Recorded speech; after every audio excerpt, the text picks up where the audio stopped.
तो अब अबू अब्दुल्ला साहब,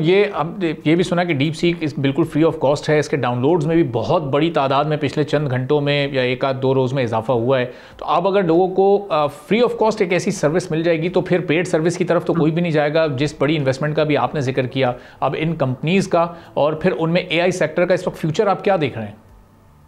सर मुझे ये लग रहा है कि हाँ, मैं आपसे एग्री करता हूँ कि क्योंकि ये कम्प्लीटली ओपन सोर्स है, तो इसका मतलब ये है कि आप और मैं अपने पास किसी भी क्लाउड पे इसको होस्ट कर सकते हैं। तो ऑब्वियसली एक जो मेजर इम्पैक्ट आया है दुनिया में वो ये है कि हमें हर किसी को ये लगता था कि ओपन एआई और एंथ्रोपिक जैसी कंपनीज जो हैं वो सॉर्ट ऑफ लाइक प्रोटेक्टेड हैं और उनके पास एक बैरियर्स ऑफ एंट्री है और हर बंदा ये काम कर नहीं सकता।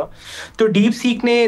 उन्होंने जो है ना वो इस कैसल को थोड़ा सा और इस को गिराया है और उन्होंने ये शो कराया कि यार कोई भी छोटी कंपनी जो है इसमें अंदर आ सकती है। अब मुझे जो इसका इम्पैक्ट हमारे एंड से नजर आ रहा है वो ये नजर आ रहा है कि 2025 में हम ये देखेंगे कि लोग डेटा और जीपीयूज के अलावा एआई और मशीन लर्निंग की जो टेक्निक्स हैं उन पे फोकस करेंगे और ये बहुत बड़ी अपॉर्चुनिटी है पाकिस्तान के लिए, क्योंकि एज अ डेवलपिंग कंट्री जिनके पास लिमिटेड रिसोर्सेज हैं,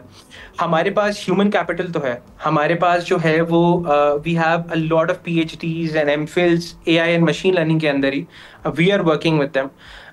हमारे पास ह्यूमन कैपिटल और इंटेलेक्चुअल कैपिटल काफी ज्यादा है, क्योंकि टेक्निक जो है ना ये ह्यूमन कैपिटल का काम है, राइट। तो यहाँ पे हमें tens and hundred of million dollars की मशीनें नहीं लेनी, जो हमारे पास नहीं है वो उस तरह का कैपिटल। ह्यूमन कैपिटल क्योंकि हमारे पास है, हम लोग अगर इस वक्त टेक्निक्स पे फोकस करना स्टार्ट करें और हम ये देखें कि किन टेक्निक्स से हम लोग मॉडल की परफॉर्मेंस बढ़ा सकते हैं, वो एक इनवैल्यूएबल कंट्रीब्यूशन हो सकती है towards the rise of AI. Subscribe करें और बेल दबाएं ताकि कोई खबर रह न जाए।